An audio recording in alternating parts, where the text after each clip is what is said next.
صدق أو لا تصدق، هاد السيارة اللي أمامي كتعمل بالخضار والشوكولا، كلشي ممكن، لأن حنا راه في عصر التكنولوجيا، العلم هذا. قبل ما ندخل في الموضوع ديالي، غادي نقول شي كلمة في حق المتتبعة والمتتبع، وفي حق المشاهد والمشاهدة. هاد الناس أو كاينين شي ناس بحال شي ساروت ديال الدهب، كيفتحوا كل قلب بحسن كلامهم وكرم الأخلاق ديالهم. هادو في القلب والروح دائما. اللهم فرج همهم، اللهم اسعد أيامهم وانشرح صدرهم، اللهم اغفر لنا ولهم. سبحانك ربي، ربي العظيم، جئناك ربي ساجدين، تقبل دعاء. قولوا آمين. آمين يا رب العالمين. وهاد الناس اللي بحالهم بحال سارو ديال الدهب، عفوا، هما نتوما المتتبعين والمتتبعات والمشاهدين والمشاهدات. رمضان كريم على الأبواب، كنتمنى لكم الصحة الجيدة إن شاء الله الرحمن الرحيم. كما قلت لكم صدق أو لا تصدق، هذا المحتوى رقم 2 على كاميرا تيفي على المرسل بالتاريخ 20/2/2025.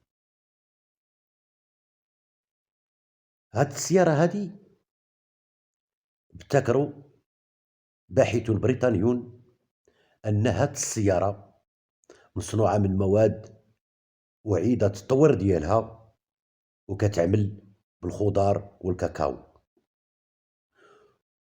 وكتوصل السرعة ديالها حتى ل217 كيلومتر في الساعة، صدق أو لا تصدق. وهاد السيارة تصنعات من بقايا السيارات أخرى، والزاج ديالها من البلاستيك، مصنوع حتى هو من البلاستيك. بينما عجلة القيادة مصنوعة من ألياف الجزر، صدق أو لا تصدق. نقول كتحرك هاد السيارة بالوقود اللي هو مصنوع من الشوكولا والنبيذ الفاسد، صدق أو لا تصدق. وهاد السيارة في الحقيقة صديقة البيئة، فعلا صديقة البيئة، لأن ابتكروا بعد بعض الفروق المصممين في جامعة وارويك في سباقات فورميلا 3 في جلب سيارات أخرى عادية.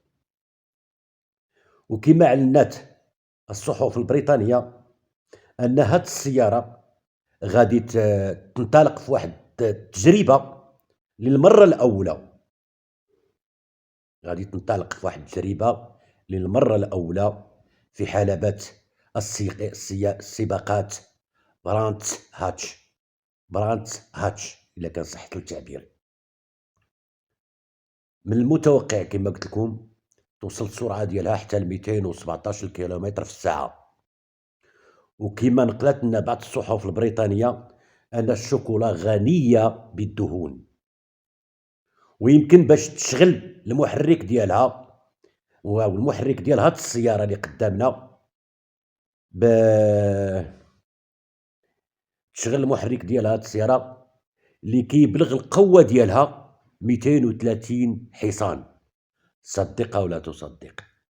راه كما قلت لكم راه حنا في عالم في عالم التكنولوجيا، هذا راه العلم، كلشي ممكن. وبما أن هاد السيارة هادي اللي قدامي تعمل كليا بالوقود الحيوي، فهي محايدة للكربون، صدق أو لا تصدق. تحية كشفية وتحية عسكرية وتحية نضالية. السلام عليكم.